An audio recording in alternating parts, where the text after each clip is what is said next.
Out of all the genres in the gaming industry, open world games have always been my favourite. Going from playing linear 2D side-scrolling Mario games to massive vistas featuring hours upon hours of new material each time you load the game up was probably the biggest leap of innovation in my journey playing video games. Typically when this genre is brought up in conversation, a handful of titles are seemingly in everyone's head. Elden Ring, No Man's Sky, Spider-Man, Red Dead Redemption, Skyrim, Forza Horizon, Cyberpunk. Do I need to list any more?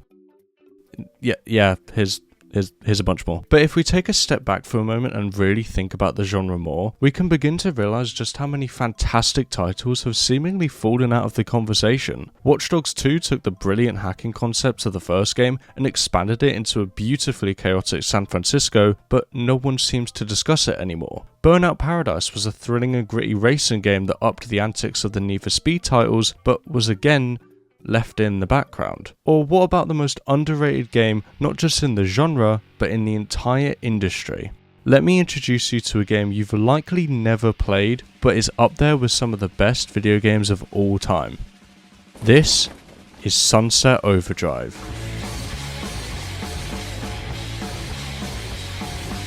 Sunset Overdrive was Insomniac's last game before going on to work exclusively with Sony on Spider-Man and the Ratchet & Clank reboot, and began its early development as a co-op tower defense game where you would build forts and fight off demons. But over time, it transformed into the story-driven open world game we have today.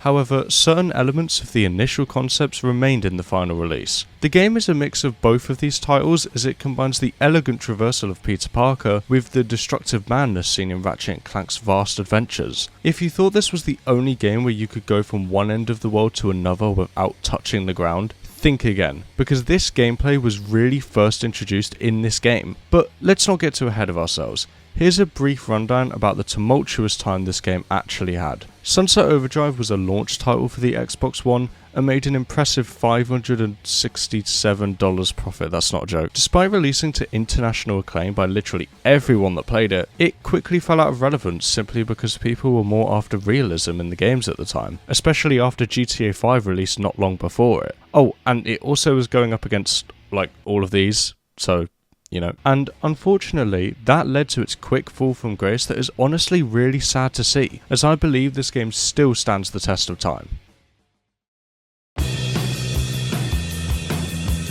The game begins with you working as a cleaner at the launch of a new energy drink named Overcharge, created by Fizzie, a company with the cutest mascot of all time, might I add. But instead of them, testing the products, they just kind of went, fuck it, and bless the world with a mutation device you can hold in the palm of a single hand. This leads to the gamer virus quickly spreading and transforming the consumers into energy-addicted zombies with a keen eye for human flesh. That sounds fun, right? The main objective of Sunset Overdrive is to work out how to escape the city, which is called Sunset City. You do this by meeting up with a wide range of characters who are each involved in their own faction, located in their own part of the city. You have the Oxfords, a collective of spoiled brats who are literally the definition of a bunch of pricks, except Sam though, he's alright. Troop Bushido, which is a scouting ex-samurai group that has a leader so well versed in survival tactics that he literally ate his own body parts in the back of a rubbish truck just to stay alive. The Fargathians, who are constantly treating the apocalypse as a Dungeons and Dragons game. And finally we have Las Catrinas, a group of female Mexican banditos that aim to take care of the youth still remaining after everyone turned into killing machines. You also have characters such as Walter and Floyd who can create amps for you, but I'll talk more about them soon. Sunset Overdrive is well known for its complete lack of realism and seriousness, and would have fit in perfectly with the games in my last video, but I just had so much to say about it that I thought it deserved its own content. If you thought Deadpool had plenty of fourth wall breaks, oh boy have I got news for you, because this game breaks the fourth wall in nearly every possible second. I don't think I've ever played a game that knows just how video gamey of a video game it is. You have characters talking to themselves about grinding for XP, Fizzie the mascot will constantly talk about how stupid it is that he's designed with weak points that the player can attack, and the person you play as in the game, simply named player, knows that you are one. During cutscenes, they might look directly at you with a sigh or a charming quip that creates a strangely brilliant dynamic that helps create a bond between you and the other characters in the story. One thing I will say, however, is that the game does definitely lean in towards male stereotypes. During the making of this video, I was pointed out by someone that the story isn't changed in any way, regardless of if you're a man or a woman. Yet it certainly leans towards a male demographic, which may turn some people away. There were many times where I was replaying the missions as a girl, and I noticed people like Floyd still referring to me as a man, which is a bit strange. But don't let that get in the way of the story that is presented. Some people will call it generic, which in fairness it is, but what it lacks in complexity, it makes up for in the humour department. Sunset City is a stupidly funny place with stupidly funny dialogue. It may not be everyone's cup of tea, as it can get repetitive and cringy at some points, but I think this is masked well if you can understand that the game should not be taken at all seriously. Don't go into this expecting a deeply moving story with an intricate and thought-provoking narrative, because you will be disappointed. Let Sunset Overdrive be as wacky as it wants to be, and simply go along with it. If you can do that, you'll have a great time. Now, the two things you've probably paid attention to the most so far is the movement and the chaos. So let's delve into them both. Sunset Overdrive's traversal system is without a doubt my favourite in any game I've ever played, period, and I really don't say that lightly. The game is built around movement, and without it you're basically dead meat. What I love about Sunset Overdrive's detailed open world is its fantastic and encouraging traversal features. Anything that looks grindable, rideable, bounceable, swingable or runnable can be done. Without the use of any visual indicators like colours or arrows, you're able to simply know where to go next in this game without needing a moment to think about it. Everywhere in this game contains several options for the player in how they want to go about traversing the landscape. If you jump on a fan and bounce in the air, you're more than likely going to be able to chain that onto an umbrella, followed by a grind to a large drop down towards a tree that is somehow even bounceable. That's what makes the movement in this game so fun, the element of true freedom. There is near unlimited amounts of ways to explore the city, so exploration never gets tedious even after hours of non-stop playing. It's not like you're riding a horse around an open field, you're bouncing on cars and using a crowbar as a tool to grind underneath bridges. Throughout your time playing the game, you'll unlock more traversal options like the air dash, a tool which completely revolutionises the movement in this game once it's unlocked, and I guarantee once you get it, you will not go more than 10 seconds without using it. Whilst the precision of these skills can be slightly shit at times because of its highly forgiving nature, it's still an absolute blast to move through this densely packed city. This movement is also amplified by this thing, the style meter. Any skills you achieve without touching the ground will be stored in this meter and built up over time, based on the more you move around. The more style points you earn, the more amps you'll be able to activate. Speaking of amps, they function sort of like power-ups that exist for one reason: doing cool shit. You have an amp slot for your melee swing, player, weapon, as well as your quote-unquote epic, which is a crazy amp that does some randomly bonkerish things, like shooting lightning during a fight or hurling a storm of meteors down for massive damage. And these are a great way to create more diversity during combat, which is why I absolutely love it. And if you want any more reason to traverse this world, it contains hundreds of collectibles as well. You'll find items such as Fizzie balloons hanging out around the city, smelly shoes tied onto wires, smartphones featuring text messages hidden in the most obscure parts of the world, as well as billboards, drawings and more. These are not only used as a way to fill the world with things to do, but can also be used to purchase more overdrives for your character. You would likely find at least half of all the collectibles during your time with the story by just collecting them mid-mission or when you take the time to look around the city. But once you get down to the final few, a map definitely becomes necessary. But oh my god, I cannot express how fun it is to just go around and collect these things. It is great. And now, in regard to the combat, let me go out and say that Sunset Overdrive has the best assortment of weapons in any shooter game out there. By holding LB on your Xbox controller, you can bring up a weapon wheel that features several guns of your choice that you can buy using the currency of Sunset City Overcharge. These guns can be leveled up by using them, and they each have their own unique attributes and power levels depending on what enemy you fire at. The main enemy type, known as the OD, are easily killed using fire, so explosive or corrosive weapons are your best bet. Scabs, aka the human survivors of the city, are taken out better with high power guns like the Dirty Harry or the AKFU. And the last main group of enemies, Fizzbots, are best tackled with high power fast shooting guns. But the sheer quantity of weapons in this game is unbelievable. Let me just go ahead and list a bunch at rapid speed. Acid Sprinkler, Murderang, AKFU, Dirty Harry, Fizzco Rifle, Propane Launcher, Rivet Blaster, Feel the Burn, TN Teddy, Rager, The Dude, The Roman Candle, Nothing But The Hits, Tauntbot, Pulse Mine, One-Handed Dragon, Charge Be... Are we done yet? No, we're not.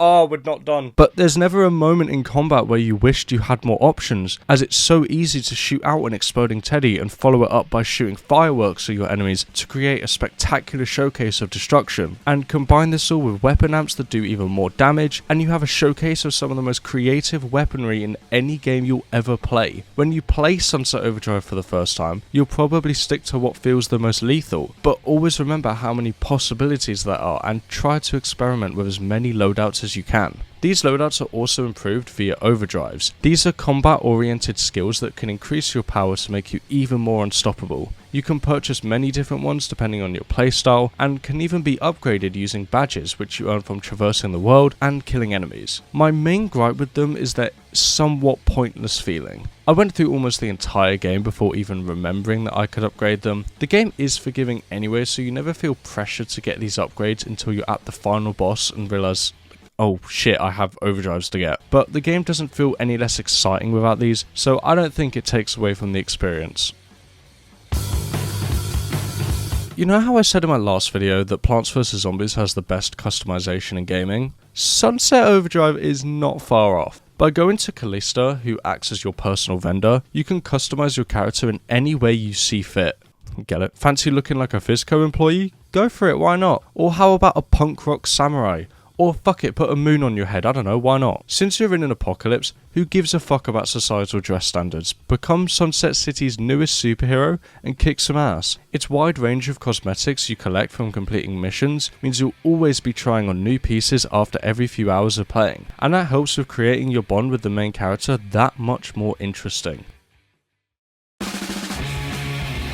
To complement the wacky cosmetics you wear throughout the game, you have a beautifully vibrant world that beams with life. Ammo packs are constantly set alight alongside neon green health packs scattered across the city. Explosions have comic book style text in them saying boom or pow or fucking die and shit. Dashing causes lines used in comics and anime to create a sense of speed. Graffiti overwhelms the now destroyed city, and lightning bolts overwhelm the screen during intense fight sequences. All of this plus so much more makes Sunset City what it is. Never has a dystopian city been this lush and overgrown, while simultaneously horrific and dangerous. Sunset Overdrive both feels and looks like a theme park, which really helps it stand out amongst other more realistic open worlds. I remember seeing the trailer for this game back at E3 2014 and being completely mesmerised by its craziness. It did a fantastic job at showcasing how much the world can tell a story, and also how much a game can really take itself stupidly.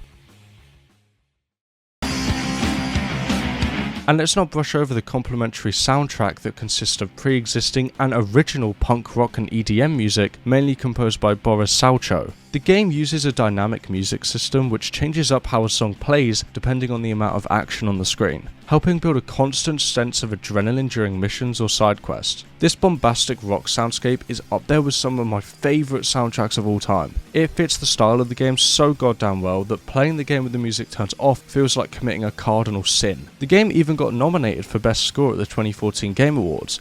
And did it win? No, fucking Destiny won it. Name a single song from the Destiny soundtrack. Name a single song. Go on, do it. Give me a single Destiny song. Fuck you, Destiny. Sunset Overdrive really uses its music to the fullest. It feels similar in a way to Skate 3, which had this toned down rock music that elevates as you do more and more shit. I'm starting to think I actually like rock music now. Something has really changed to me. Just go ahead and just listen to this. It is amazing. I feel like it's only right to also bring up my personal memories with Sunset Overdrive. It was the first quote-unquote edgy game I'd ever played, and released at a time where I was really beginning to entertain myself with much more adult humour from YouTube videos, movies, and of course video games. Sunset Overdrive may have even been my first ever open world game with any form of violence or swearing, as I was honestly just used to playing Mario as a kid. We can all share that feeling of getting a 16 plus or 18 plus game when you're 10. It's just an exhilarating feeling. All these kids who grew up on GTA and Saints Row will never understand the beauty of growing up with this open world cluster funfuck. And that's why Sunset Overdrive is not only one of the best open world games ever created, but one of the best games I've played, period. Everything about it screams chaos and fun without feeling overblown to the point of being too much. Sunset City is a gorgeously designed play area for you to swing, bounce and dash around for as long as you want. Hell, I was only meant to complete the game for this video, and that's it. But now look, that's when you know you've made a good game. To the people watching this video thinking, it looks a bit cringe, it looks a bit mediocre, it looks a bit like a buggy mess, you probably won't like this game. But to everyone else, I think this game is something special, and one to pick up straight away and get right into playing. The story is only 10 hours, it crawls with personality, it even has 2 fucking DLC packs I didn't even know existed until I started playing the game, and they were just as much of a blast as the other stuff. Thank you, Sunset Overdrive, for creating some of the best memories of my life. Go on, make some more for others as well. Thank you everyone for watching. This is now going to go off script here during the outro, but I just want to say a massive shout out to every single person that has watched my content the past year, and a massive shout out to everyone that watched my most recent video. I'm so surprised about how well it did, but I'm so grateful. If you also couldn't tell, this is a brand new microphone I've actually finally upgraded after having a shitty Razer mic for however long. And yeah, hopefully this will up the level of my content, you know, make it a bit more snazzy. Also, shout out to my one and only current member of the channel, Joseph Hamer. Big up. And yeah, that's all I really have to say. Thank you all for watching again. Take care and peace.